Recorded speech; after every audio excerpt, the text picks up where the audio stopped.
Hello, everyone. Welcome back to the Arsenal podcast. With me, Kosi, of course. A beautiful morning with a couple of Arsenal news. Of course, we are in the international break, so don't expect much out of me when it comes to Arsenal news. We don't have matches in. It's basically Ghana, England, Belgium, and much of that. But there are some links we can talk about. There are some reports we can talk about, especially those linking us with a duo from Salzburg, Daka Szoboszlai and Patson Daka. They're my favorite. They're my favorite players in out there in Austria. I think they're one of those players that are already establishing themselves as very important for Salzburg, but not only for Salzburg, but in Europe. They have already shown that they deserve some respect on their name. So we are going to be looking at those reports. Report that for Daka Szoboszlai, we are actually linked as close as even getting in talks, and Edu talking to the agent of Daka Szoboszlai, although there are also other reports that RB Leipzig have the first hand, they have the first choice, they can take him wherever they want. So we'll be talking about that. But for Patson Daka, it's a story that is growing slowly. It's like a wildfire, but starts very slowly. It started last summer. He was linked with Liverpool. Obviously, Liverpool couldn't get Timo Werner, and so they were linked with a couple of striking alternatives. Patson Daka, you know them. You can talk about all the strikers that Liverpool was linked with after they missed out on the signature of Timo Werner. So all of a sudden, the table changes and Arsenal is linked with Patson Daka. Of course, if you ask me why, I really don't know. But because in the summer, we were not really looking out for a striker. We were very clear that Lacazette and Edin Ketia would lead our striking force. They were going to stay. They were the strikers to stay in place. So that was it. But anyway, these two boys have a very good partnership, very good link-up partnership, and they're playing for Salzburg. They're now linked with Arsenal, both of them. Patson Daka is more of a striker. He plays centrally as a striker. So if he comes, that means he would battle it out with Alexander Lacazette, battle it out with Edin Ketia. I think it's either Lacazette and Nketiah to give him way. I think he's better than them by statistics and numbers in the recent seasons. This season and last season, he has scored more goals than Edin Ketia and Alexander Lacazette combined. That's a disgrace because Lacazette, by the fact that we bought him at 45 million from Lyon, the striker he was and the striker we thought he would be, it's a disgrace to see that such a young striker like Patson Daka is actually doubling him with his with his, I don't know what I should call it, with his competitor at the club, Edin Ketia. So that shows you how insufficient and how inadequate we are equipped in terms of goal scoring. But the biggest problem that I'm gonna start with is Peter Deliu. How are you, Peter Deliu? Good morning. It's I can't miss your comment, Peter. I miss your comment. Good morning. So I want to start with Daka Szoboszlai before I talk about Patson Daka, or should I start with Patson Daka? Okay, let me start with Patson Daka, and then I'll end with Daka Szoboszlai, because for Szoboszlai, I think I've made a couple of videos about him. So Patson Daka, young striker, comes from Zimbabwe. He's comes from Zambia. He's a prolific striker. You would at this age in time, at this point in time, you would compare him to Otson Edward. You'd compare him to Erling Haaland. That is the kind of that's a range, because he was with Erling Haaland at Salzburg before Haaland left this January this year for Borussia Dortmund. And Daka remained as the central striker, the central figure there. Of course, they also lost Minamino to Liverpool, and they remained with Daka Szoboszlai and Patson Daka. So Daka linked with Arsenal with two possibilities. One, we can go for him in the summer when we are very sure that Alexander Lacazette cannot stay at the club, because I'm quite convinced. I'm not sure, but I'm quite convinced that Lacazette might leave Arsenal this summer. if there is, and for me, I think if there is interest in Alexander Lacazette in the January transfer window, someone can give us good money in Alexander Lacazette in the January transfer window. Let us just get out there and sell him off. Yeah, he's a good striker. He's a good player. Very good off the ball. Very good when the team, is not in possession. But as a striker, the first thing you have to do, is to score goals, make the ball cross the line. That is what you have to do as a striker. So that's why he's compared with the Robert Lewandowski's, because that's his category. You're a striker, for Christ's sake. You need to make the ball cross the line. That's your first assignment. If you can't do that, no one is going to recognize much of your work, unless you're a first nine like Roberto Firmino and you're technically gifted and you're drifting players away and creating space for other players. Yeah, that's quite different. But for Alexander Lacazette, yeah, I know he has very good hold-up play. He's a very good player when it comes to pushing defenders and so on. But the fact that he can't score and the fact that the team is not scoring because he's missing chances, no Arsenal fan is going to be is going to be patient with him in that regard. So then I think Patson Daka comes in as an alternative.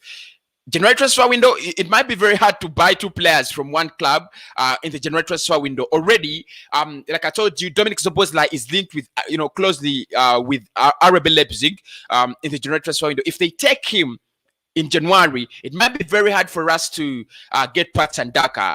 I don't know whether they're not afraid of stripping themselves of their best players, but because they have done it before. Last January, they sold Minamino and Haaland, both of them, to Liverpool and Dortmund respectively. So I wondered whether they had no ambitions at all, and of course they sold them for cheap money.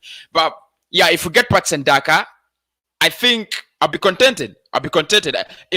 He might not do what what we want right away. He's a young striker. I think he's 22 years of age, but he's better than what we have. It's time for us to realize that Alexander Lacazette maybe just ain't the striker we are looking for. Maybe Alexander Lacazette is not that kind of player that Arsenal is looking for. Maybe Alexander Lacazette is not that kind of striker that we bought from Lyon at £45 million. Then the issue with Edin Ketia, I've been asked so many questions about Edin Ketia, and I want to know your thoughts about Edin Ketia and Alexander Lacazette teaming up to be our two strikers, and how average they are or how good they have impressed you this season. Talk about Dominic Szoboszlai in the comment box as well. I want you to get your thoughts about Patson Daka, and let's get the comments coming in. Smash up the like button as well. So I've always had so many things about, to talk about Edin Ketia. He's a young striker, and he's impressive, especially when he's playing with under 21, under 23 England. He's impressive. He's scoring a couple of goals. He's breaking records there, in the under 21s. But in senior football, you can hardly see his impact. I don't want to seem so negative. I don't want to speak negatively about Arsenal players. There are players, we have to defend them. We have to be behind them. We have to support them and everything. I understand, and I do. But Edin Ketia, it just seems that he's not ripe enough. It's not yet time enough. If we can say that a player like William Saliba is not enough, the quality he has, the talent, the ability he has, and we say that William Saliba is not quite, is not enough. It's not good enough, at the moment, for us. Then it's, in the same way, we can say that Edin Ketia is not good enough. Just for Christ's sake, look at how big and small defenders bully him in the Premier League off the ball. For Christ's sake, I don't want to say he is not ripe enough. I don't want to say he's not good enough. But what I mean is, we need someone that can play in that position as Edin Ketia grows. Probably when he's 24, when he's 25, and he feels it's time to play for Arsenal, he can do that. But before that, I don't see him as a striker that we can rely on a whole season when Alexander Lacazette is doing his nonsense. I don't see him as a striker we can rely on even the coming season or in the coming 2 seasons. He's just not there. Same with Balogun. Balogun is very talented, very good. I think he's better than Edin Ketia, but they're not the kind of strikers that you feel can lift Arsenal on their shoulders in the next 2-3 seasons. They're just not yet there. And that's why we are crying for Hudson Edouard. That's why I linked with Pat and Daka, because we need a striker who can smash that ball into the net, no matter the cost. No matter, I don't care how beautiful the goals are coming in. I don't care how carved the strike is. I don't care how powerful the shot is. I want the goal. I want the ball to cross the line. I want to see the ball in the back of the net, and that's why we are crying for Dominic. We are crying for Pat and Daka or Hudson Edouard. I won't talk about Hudson Edouard in this video, but I've been talking about Pat and Daka. But the other player that we are linked with closely, interestingly, is Dominic Szoboszlai. After we failed to get our Semowa, we were linked with 2 creative players. One was Emi Buendia, and the other is Dominic Szoboszlai. Of course, there were links of Said Benrahma, but those were even there before we missed out on Jose Mawa. Buendia looks like he's not going to be joining Arsenal. He's going to be staying with Norwich at least until next summer, because there isn't any talks or flatters or rumors flying around that Arsenal is still interested in the services of Emi Buendia. The only creative player we are linked with is Dominic Szoboszlai. And I want to say this and repeat it. Dominic Szoboszlai is a good player if you only can provide good players around him. I want to repeat it. He is a good player. He's going to be a good player if we can provide good players around him. Now, guys, let us stop this, thing of thinking that one player like this can change the whole of Arsenal. One player can change the way we look at Arsenal. One player can change the way Arsenal plays. One player can change the position of Arsenal at the table. One player. No. A player is good depending on the players he's playing with. Because Szoboszlai is 20 years of age. You don't expect him to become an island in England. It's gonna be it's gonna be very hard on him out there in England. Look at Mason Mount. Look at Kai Havertz. They're very good players, talented, but England is not one of the easiest leagues. The EPL, one of the hardest leagues to play in. And for me, Szoboszlai will need quality. If you bring in Szoboszlai and you're playing Edin Ketia, there is no use. There's no use, in playing Edin Ketia with Dominic Szoboszlai. He's just not clinical. There's no way if Lacazette is going to keep missing those chances every game, then there is no reason as to why we are playing or we are buying Dominic Szoboszlai. So we need a striker. We need to get our starting lineup. We need to get the best players in the best positions. And Mikel Arteta knows this. This is one of the reasons as to why he is being screwed. If you can't play the best players, because probably if you have Dominic Szoboszlai and you play him out on the left or out on the right and he doesn't perform, it's not going to be on him as a player. It's going to be on the manager or on the team or on the players around him. So trust me, I don't want to see Dominic Szoboszlai playing with Mohamed Elneny. I don't want to see him playing with Edin Ketia, because it's going to be a waste and we are going to be in the same mud. Mikel Arteta first needs to get those players playing in the right positions. Partey and either Ceballos or Granit Xhaka need to be in that midfield pivot. A 4-2-3-1 is one, 4-2-3-1 formation. I would recommend that. There is no reason as to why he tells us that Willian and Pepe cannot play on the same pitch. What's the reason? Pepe can play on the left or on the right. Willian as well can play on the left, on the right. He loves Willian. Why not play him on the right and play Pepe on the left? Both players can play on the same pitch, and he knows that. The only thing that he's hurting us right now is players are not playing in the right positions. Mikel Arteta knows this. If you bring in Dominic Szoboszlai and just pump him into that pitch, probably remove Mohamed Elneny and put Dominic Szoboszlai, it's not going to do anything. It's not going to do anything when Aubameyang is still playing down the left, and game in, game out, he's completely out of play. completely out of play. So I want to get your opinions on this. I want to know what you think about Dominic Szoboszlai joining Arsenal. I know so many of you are very excited. Very excited. And if you want to talk to me, it's as easy as this. I'm going to give you a link here in the comment box. In the commentary, in the live chats, there's a link. You join me and give me your thoughts on Patson Daka and Dominic Szoboszlai. Because for me, I think how we crave for Dominic Szoboszlai, craving for him is okay. But can we use him? Can we use him what he has to do? We haven't used Pepe. Pepe, there are games you think Pepe has proven to Mikel Arteta that is worth a start.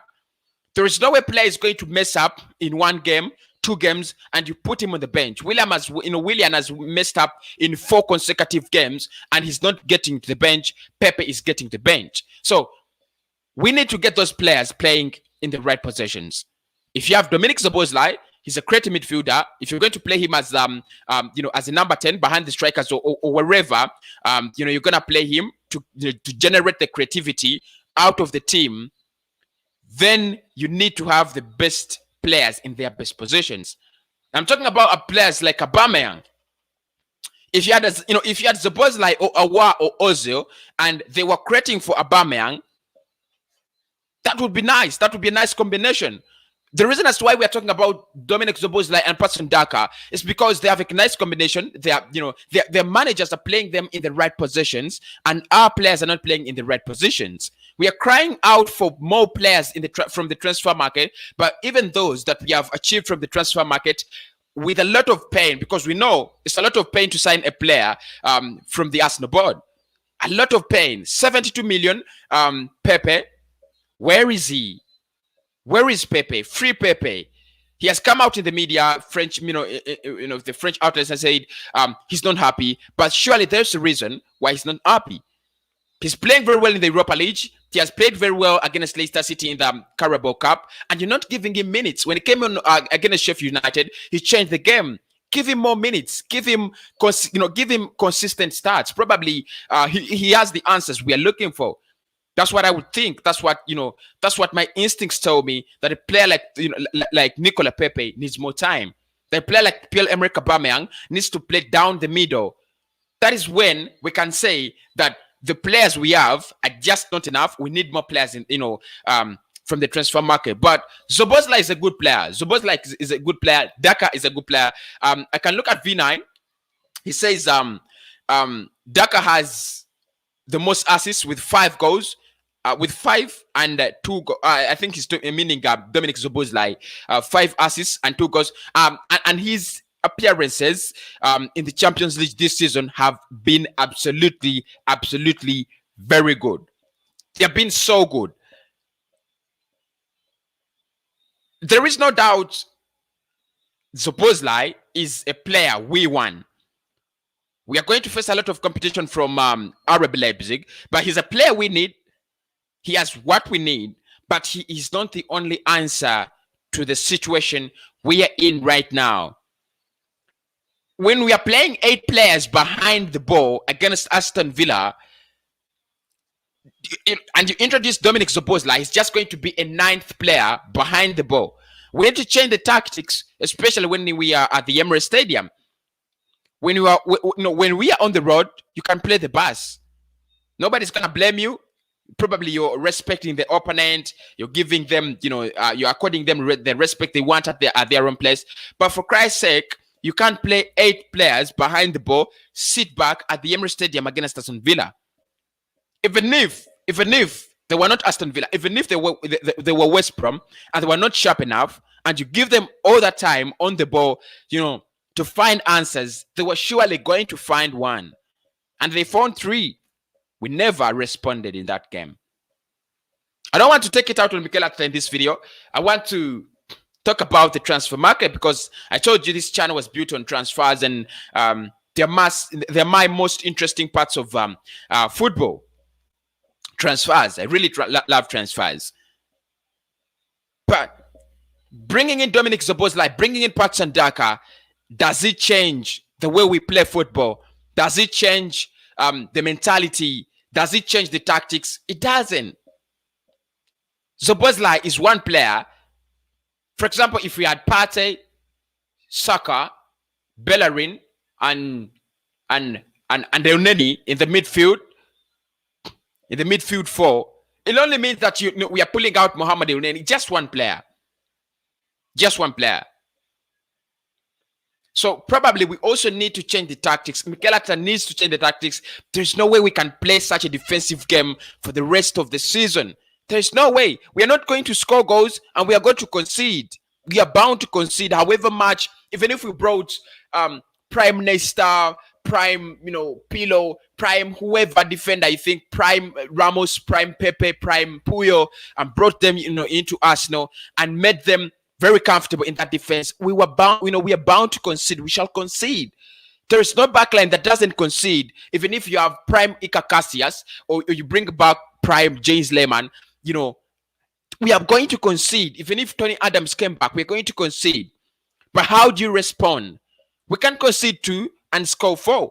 We can concede 1 and score 3.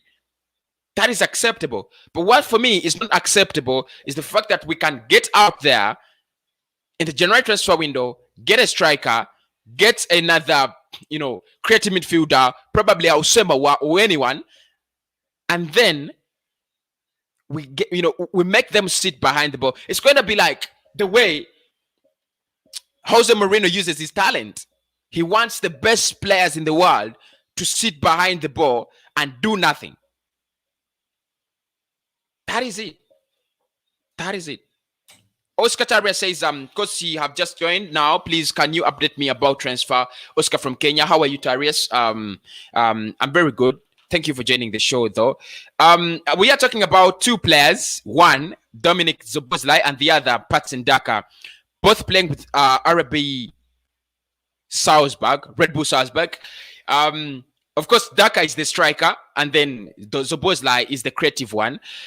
Linked with RB Leipzig. I don't know whether we shall get him, but yeah, reports are there that Ed was held talks with his agent and the player, and so much is happening, around his transfer.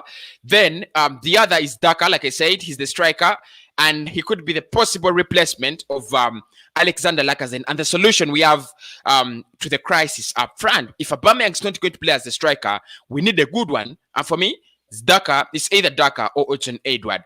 But like I said, both of them are going to be very hard to get in the January transfer window. It's either one of them or you can get both of them in the summer. Have I seen Arsenal buy 2 players from one club in the same summer? At least not when I was following football. I don't remember. I really don't remember. But that is what's going on. Patson Daka, Dominic Szoboszlai. And I'm here saying that if we need to get Dominic Szoboszlai, we need to use him in the right way. We need to get the right tactics. We need to get the right team starting up front. We need to get it. If you are Pepe and he's not playing, how do you convince us that Dominic Szoboszlai is going to play? Both of them are very quality players, and you would actually use them. Okay? David says, Aubameyang has no shots on goal. This is going to happen many times if we play. Exactly. And it's not only Aubameyang. I know we criticize a lot of Edin Ketia. We criticize a lot of Alexander Lacazette. Of course, Alexander Lacazette's case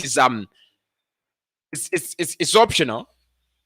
He misses a lot of chances. He knows that. And this is what I'm talking about. This is a time when we create so little. We need a striker who's so clinical. We need a person who can take 1 out of 1 chances, who can, take 100% the chances we create. And then you introduce Edin Ketia for Lacazette. Why does even Lacazette start in the first place? Why does Edin Ketia have to come on all the time? This guy, Lacazette, gets off the pitch. Why not say that Lacazette has failed? Let Aubameyang drift through the middle. Let me introduce Pepe to, we are so predictable. We are so damn predictable. The opponent knows that in the 70th minute, Nketiah is coming on. He's toothless. He's harmless. If you don't give him a sitter, he's not going to score. He lacks the brilliance of a striker. He's old school.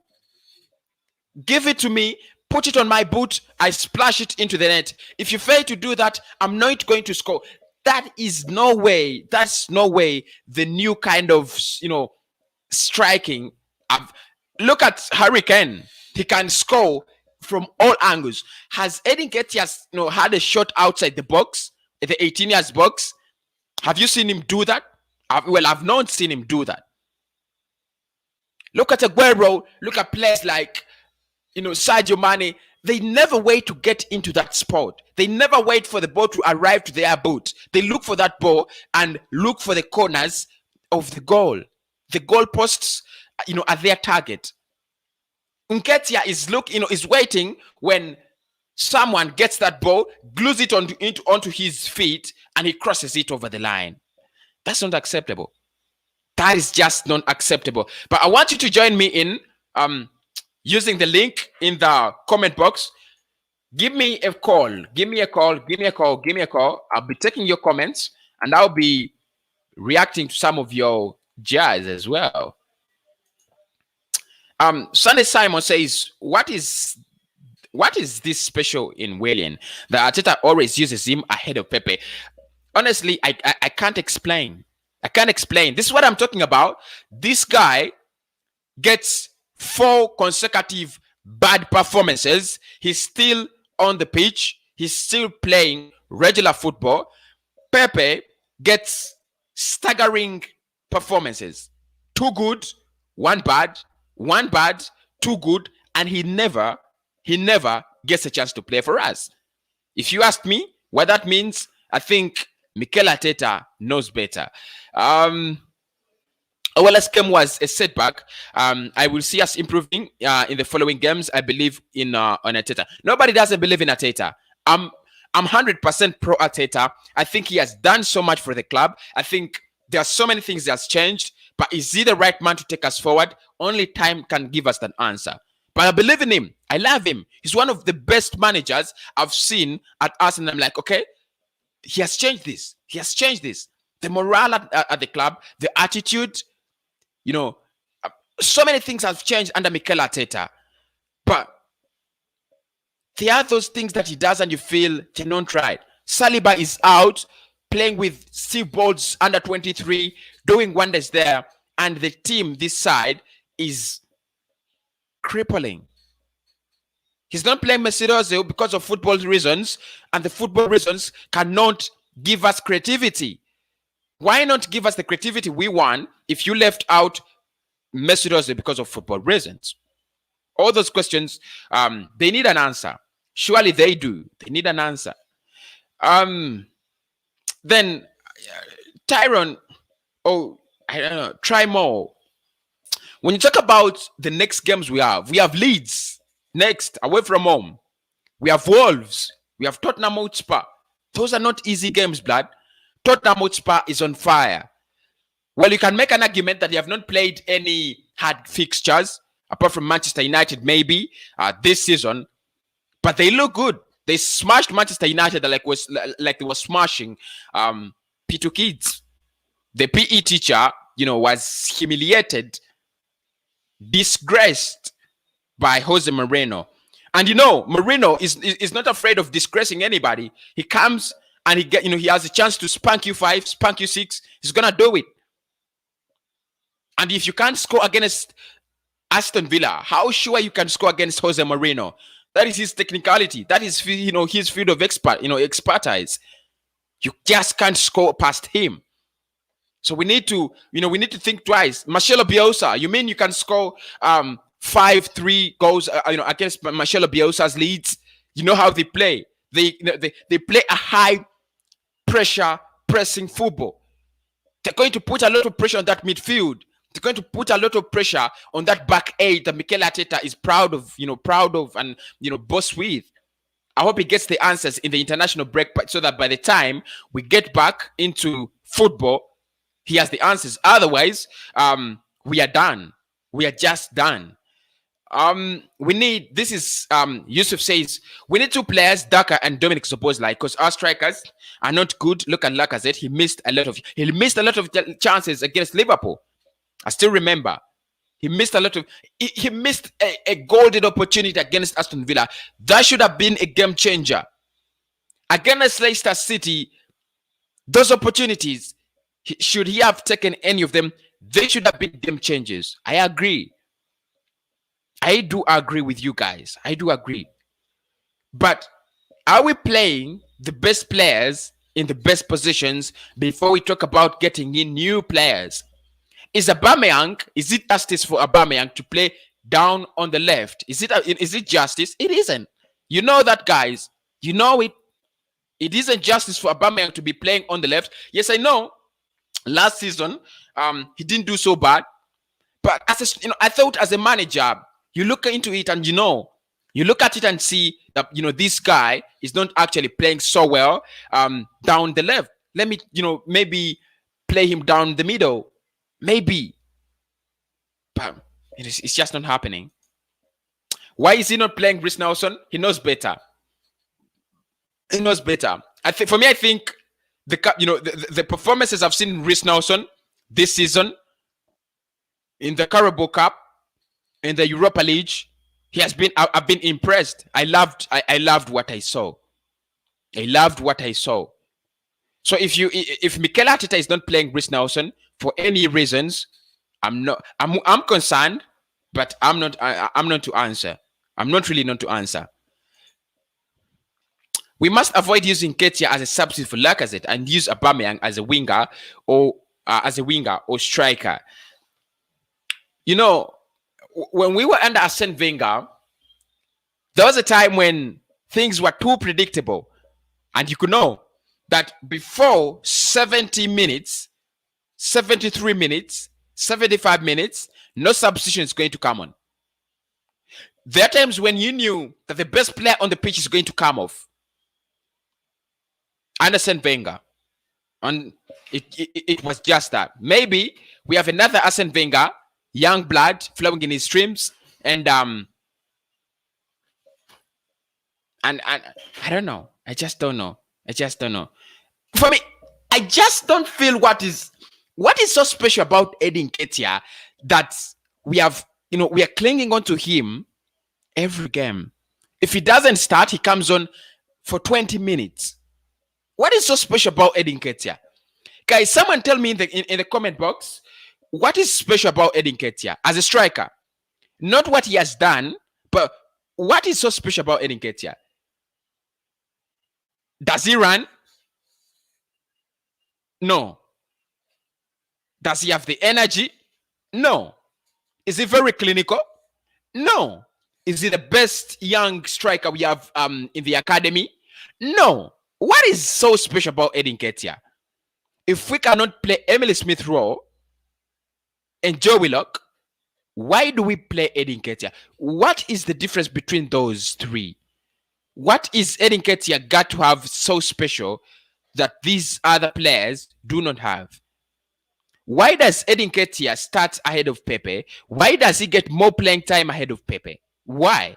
Someone just explain to me in the comment box, because for me, I love the man. I love the boy. When he's playing out in England under 21, I'm on my screen. I'm watching the highlights. I'm like, yes, he scored. He scored. That was a beautiful one. He's captain. He just doesn't do it for me at Arsenal. He just does. But maybe someone can explain to me what is so good about this boy, because for me, I just can't find it. Because see, the system we play requires all players to defend so deep, and we don't have ball carriers. So if we can't get a ball carrier, even the best strikers may not help us. Exactly. Thank you, Frederick. Thank you, Frederick. I was looking for such a comment. I was waiting for such a comment, and this is why I love this channel so much, that in most cases, we speak the same language about the same club. I don't want to humiliate. I don't want to attack anyone, and I rarely do. Not Arteta, not the players, not fans.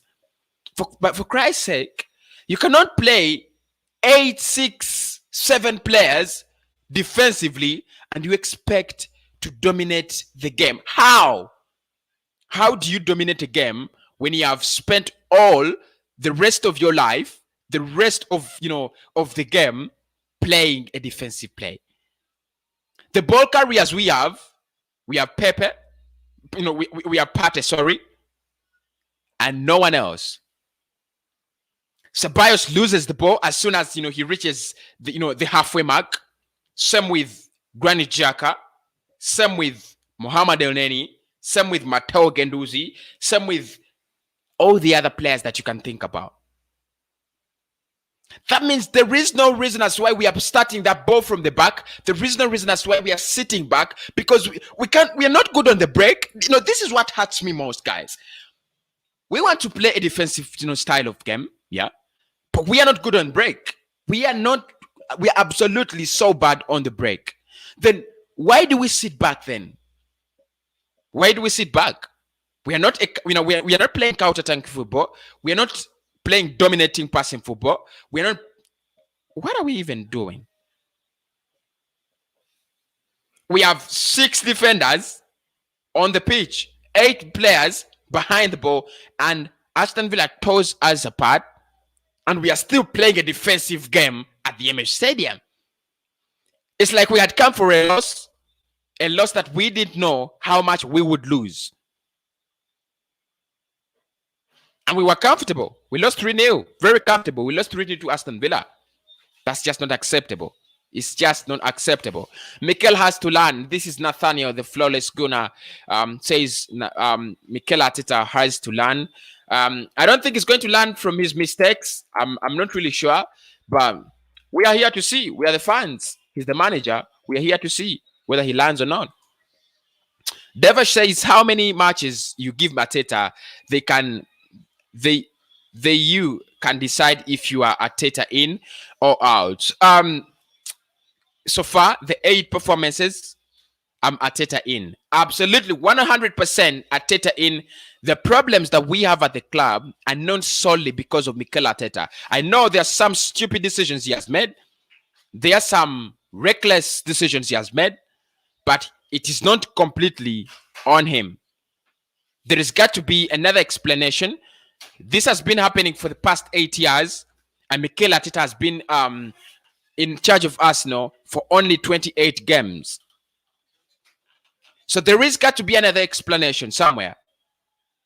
There is got to be another reason as to why Arteta is failing. It's not only on Mikel Arteta.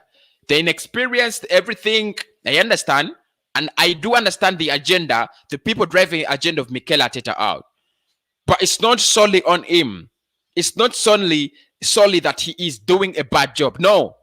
If you tell me that, I won't believe it. Because it's not true. It isn't true. Arteta is not is not entirely doing a bad job. How many more matches can I give him? I can even give him 5 matches, 6 matches, 10 matches.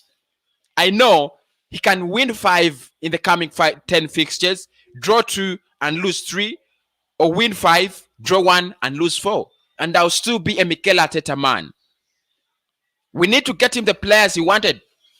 By this time, he would have Partey and Aouar. Probably, maybe the creativity issue wouldn't be here. Things would be different. Edu knows that. The Arsenal board knows that.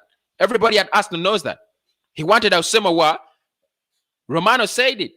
He's in love with Aouar. He loves the player. He wants to build his midfield around Aouar.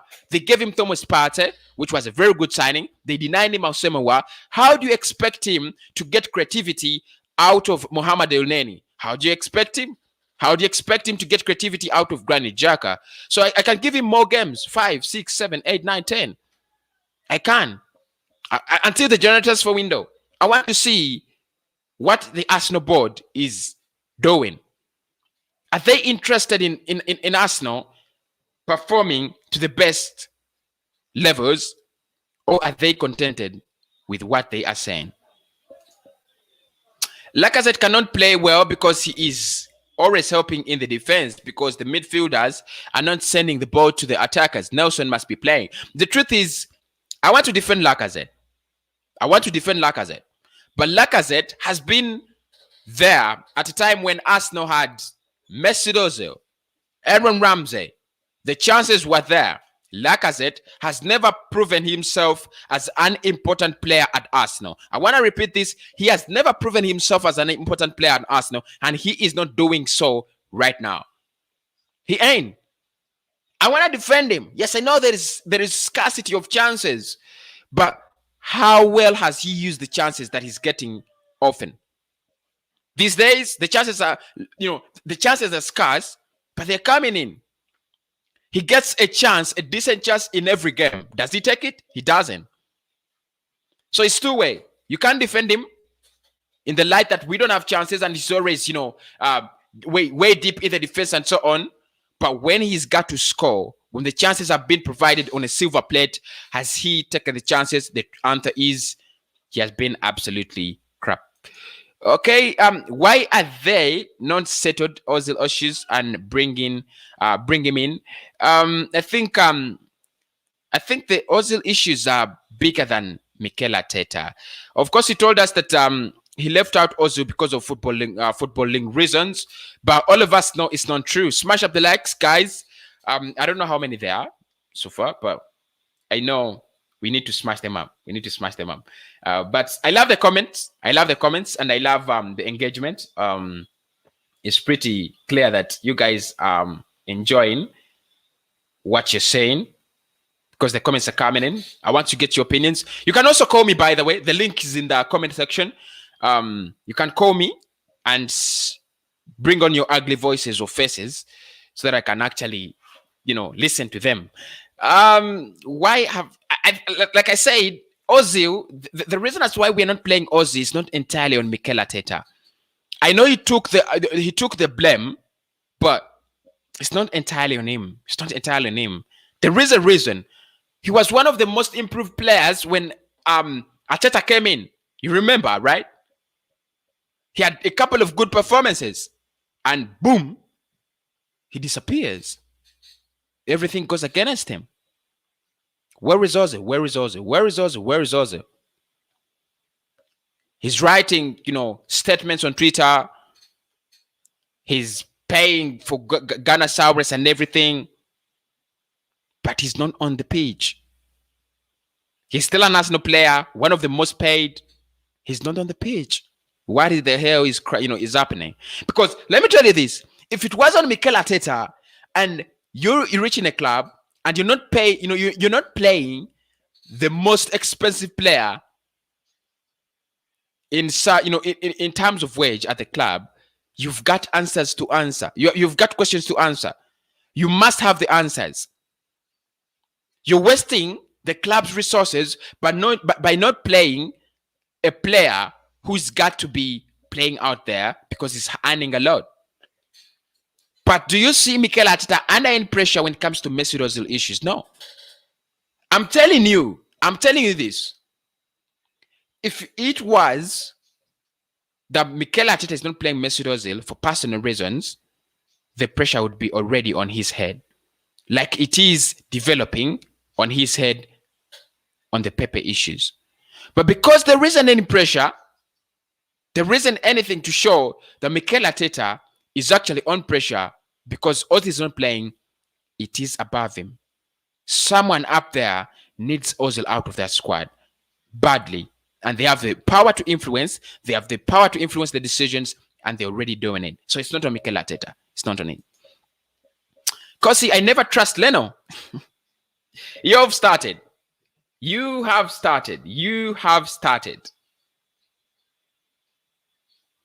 never trust Leno. Because Emi Martinez kept a clean sheet against Arsenal in an Aston Villa jersey. Do you want to tell me that? I don't know. But let me listen to your comment. Let me read your comment. Because you never trust Leno, our first goalkeeper. This guy is always a maze. Just like Chelsea, their first goalkeeper was like Leno. But they solved the problem quickly by replacing him with Mendy.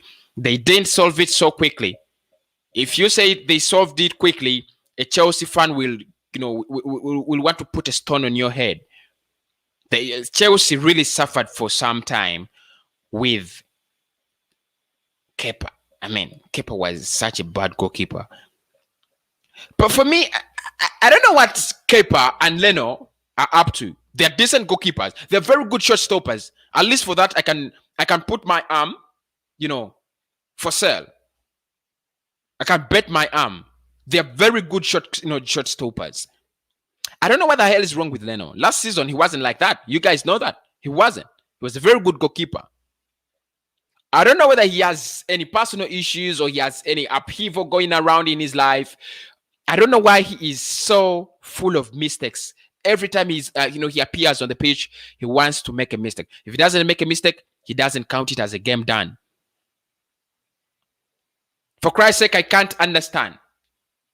I can't understand why this guy just wants to keep on making mistakes.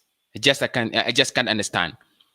Let us smash the like button. Let us smash the like button. I want to see those likes get up as quick as possible. 45 minutes streamed, 39 people in the stream. Very many comments. I'm taking them. I don't want to leave your comments and questions unanswered. Eddie is average. This is Nathaniel. Eddie only has pace. Average. I think that's the right word. I never want to condemn young talents. And that's why I never use words like average, abysmal, failed, done. I never want to use them on them because they are still young. They have big careers to in the future coming up ahead of them and so on. They have big futures ahead of them. So I never want to condemn them. But for me, Eddie Nketiah, at this level, at this time, it would have been even safer if he was playing out on loan in the championship. For Arsenal, it's just too big. If you tell us that you want Saliba to get out on loan because it's the best for him, then why isn't it the best option for Eddie Nketiah, who is not doing anything at the club other than humiliating himself and creating a bad image that he is not worth it? Anyway, still getting your comments. Yet he could not make the Leeds championship team, but at Arsenal, I'm also confused. Trust me. I'm trying to find reasons why Eddie Nketiah must be playing regular football there in that Arsenal chart, but I just can't find one. David says Eddie is average, but he's the only player we have because Laka is not scoring. Eddie does score sometimes. Yeah, you're true. You're right. I can't disagree with that. He can score sometimes because Lacazette has proven to us that for me, I'm not going to score. I'm bad. I'm so bad. But the truth is, Eddie's not good either. And I don't want Balogun to come in. I know you guys are saying, I'm going to start, Balogun in the comment section. Don't call for Balogun. Don't call for Balogun, please. Spare us for today. Nelson can create perfect role for Arsenal to get goals.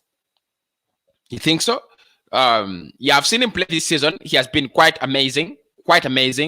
But it looks like Mikel Arteta is not playing our best players in the best positions. He's playing our worst players in the would-be best positions. If my internet gets off, I'll get off this stream. But as long as it's still on, we're still together. I like Eddie, but he needs to be sent on loan or not be sold. Like I said, he's a young player. Let us not condemn them as early as possible. I never liked Joe Willock. But I was patient with him. Probably he's going to become someone or something at Arsenal. So let us not condemn them. Let us not sell them. Probably they could become another Serge Gnabry, and then we're like, this was wrong. A loan is better. A loan deal is better. That is the link. If you see that comment, cause the Arsenal podcast, just tap on that comment. It will bring you. You'll be able to phone in, call in, have your say. We have just a couple of minutes to end the show. I already stream for 1 hour. You guys know that right now. Apart from the live stream, we stream for almost 1 hour and a half. Arteta has no second option if things are going well. No plan B. I think we should have a stream on this. Omar Mane, thank you so much. This is my man. He's always on the stream. At least he's late, but he makes sure that he's on the stream. Omar, one of the people that we have traveled through the sails. We have sailed through the storms of the transfer window. We have walked through deserts in the transfer window. We have gone through rainy seasons, landslides, till where we are today. And brings up a very good point. Mikel Arteta lacks a plan B. I cannot say no to this. I've not seen him drastically change things in a game. I've not seen him drastically do what is needed when when call needs for change. I've not seen him do that. There is a way he can be so average that at times I become so annoyed. Honestly, at times I become so annoyed with Mikel Arteta. The Manchester City game, what we needed to do was tell City, make City understand that we are here to attack. We are here to press them. We are not here to listen to their attacks. He never did that. Even when we reached at a point in time and you thought this is the best moment Arsenal have to attack City, to put pressure on City, he never did that. The Leicester City game, a little change of tactics would have won us that game, because it was pretty clear that Leicester City had no ideas whatsoever or, how to beat us. They were only waiting for Jamie Vardy to come on the pitch. Why not kill that game before Vardy comes on the pitch, and the hell to hell they go with Vardy? That's what I expected him to do.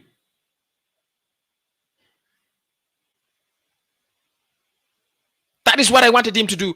I wanted him to kill that game before Vardy came on. That's what we call a plan B.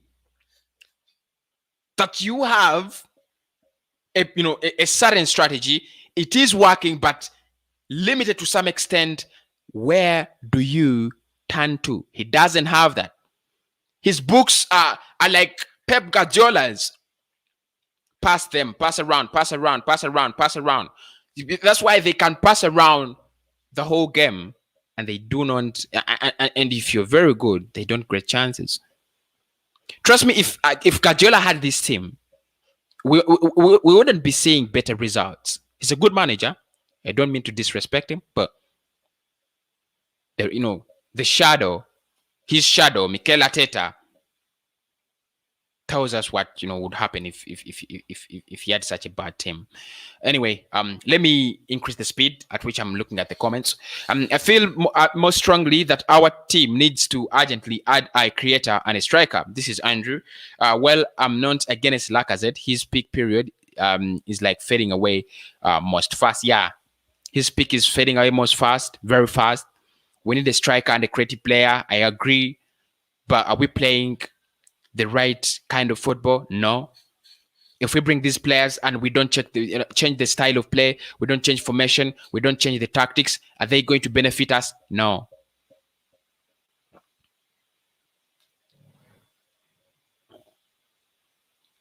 When you have a party and you want people to join you, you better organize it the right way.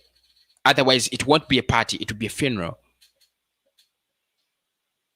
Right now, we are organizing a funeral. Every game, we are sobbing.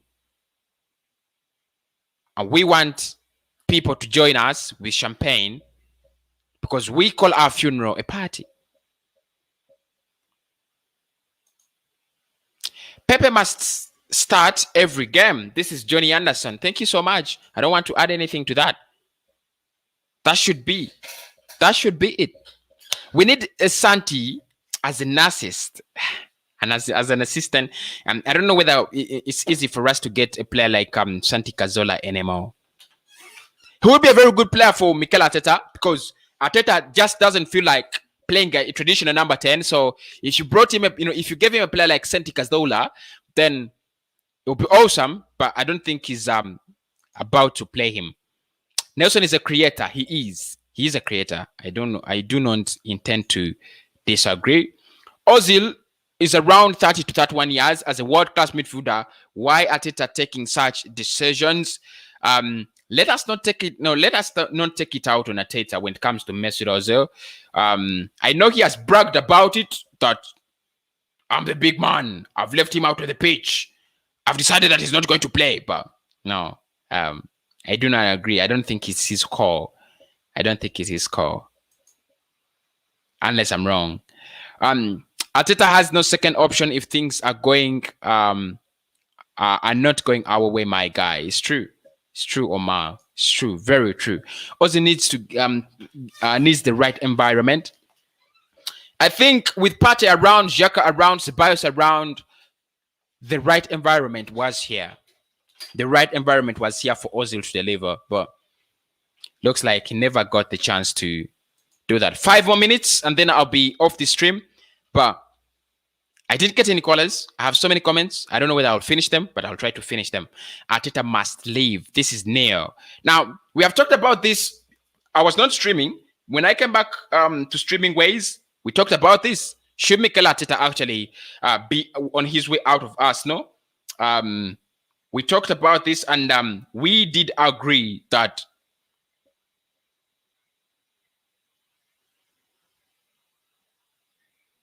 he needs more time. Okay, that was my take. He needs more time. We need to give him more time. I don't know what you guys think. Arteta must leave. I think I did this show with this guy. This one. Nathaniel, the flawless Gunner. He said Arteta needs to be on his out, but he said not in a bad way. He said the club should sit down with him, get him a very good spot, like maybe in the championship, and then make him come back when he's ready. So he said he was not ready. You should tell him that Mikel Arteta is not ready. Give me your option. Tell me who's ready. Are you going for Angel Nagelsmann? Are you going for Mauricio Pochettino? Are you going for Frank Lampard? Are you going for Ole Gunnar Solskjaer? Are you going for Andre Villas-Boas? Who are you going for? We need to know. We need to know. We need someone better than Nelson as he is still coming up. So currently, who is right up there? We need to first get the best out of Pepe. We need to first get the best out of Pepe. Because he has burned out by helping in the defense and midfield. So when he gets the ball to score, he's burned out. This is Alexander Lacazette's someone trying to defend Lacazette. That by the time Lacazette gets into goal scoring opportunities, he has burned out. And he can't score.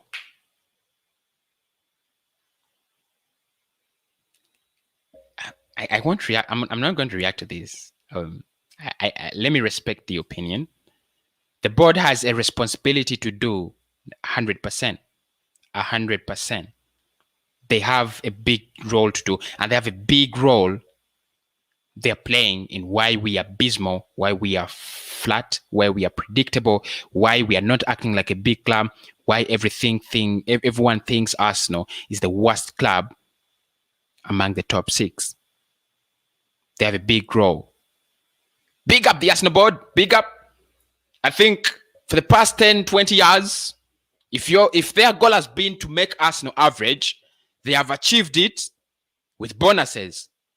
However, if their goal is otherwise, they are masterclass at failure. Masterclass. Like I said, it's killing us. He's not a young player. He needs to deliver. Thank you so much, Omar. That answers this. That answers this Johnny Anderson question or defense. The Lacazette burns out. For Christ's sake. Making that ball cross the line doesn't mean you need to be Hulk. You don't need to be Thor. You don't need that energy. You need the skill. Have you seen Erling Haaland score goals? He doesn't need energy. Lacazette doesn't run so much. But anyway, Laka body language is poor. Okay? Looks like we have the comments coming in. I just can't understand why Arteta is benching William or Pepe. There is Hassan. Balogun can't start in Europa, but after we get can start in Europa, but after we get the 12 points. Okay, I'm listening. Arteta does not like Pepe because he does not run and show passion. That's Nathaniel. There, as bad as Laka, but lately he's a goal scorer. If Laka is removed from centre forward, then Abba should play there. Jackson says, what I think, Arteta is not good coach for us. No, we need a big coach, but not Arteta. We have young academy players who are good. This is Neo. It says we have young academy players that are good. Better to play Ozil than Laka. This is Shaban. Jackson says Arteta is not an experienced coach. He was, as we expected. Even if we bring Messi in Arsenal, there is nothing he's gonna change. Give man more give the man more time, like 7 to 8 matches more by Christmas. Okay, you want to bring in Brendan Rodgers? Okay, I'm listening. All we need is Ozil in the squad. Okay, thank you so much. Arteta killed Laka's confidence by dropping him after 3-3. Laka feels betrayed and disrespected. See it in his body language. This is G. Wills. Tana says Laka's first touch has been poor. There, and then G. Wills says Laka is playing the 9 and 10 role is sapping his energy. Arteta need to add the third midfielder and stop using Laka to do his dirty work. Well, guys, thank you so much. It has been an hour of wonderful streaming. I know Arsenal Jazz never ends, but for me, I'm ending it right now because I have to rush to school. I'll be coming back in the evening. That is if I can. But if I can't, then I'll record a video and throw it in so that we keep you updated. Stay on the Arsenal podcast, Courses Arsenal podcast, where we digest Arsenal matters, listen to the fans, analyze what's going on at the club, and so much more. But did Arteta play about on a wing? That's the last question. Someone should answer that as I get off. Someone should answer that as I get off. Did Arteta play about on the wing? 35 people watching. I need 35 likes from you guys, whoever is live, and you haven't smashed the like button. It's very unfair. It's like you breathe nitrogen and you breathe out oxygen. So please, if you do breathe in oxygen, get in your likes on the stream. I want Pochettino if Arteta gets out. Mauricio Pochettino. Did you see what he did to Spurs in the last season? Imagine if it happened to us now. Where would we be? I'm kidding. I know Pochettino is way better, a good manager. Do you think Arsenal have hung William Saliba out to dry? Yeah, man, I think Mikel Arteta, this is one of the things that if Mikel Arteta gets them wrong throughout this whole season, I'm gonna screw him. I'm gonna criticize him. I have no option. Trust me. If he was playing with Fofana, and Fofana is one of the best players now at Leicester City, and Fofana is the junior of Saliba, and Saliba cannot make it. So but Fofana can make it in the Premier League, and Arsenal cannot get past Fofana. There is no logical explanation as to why you don't play William Saliba. You just don't.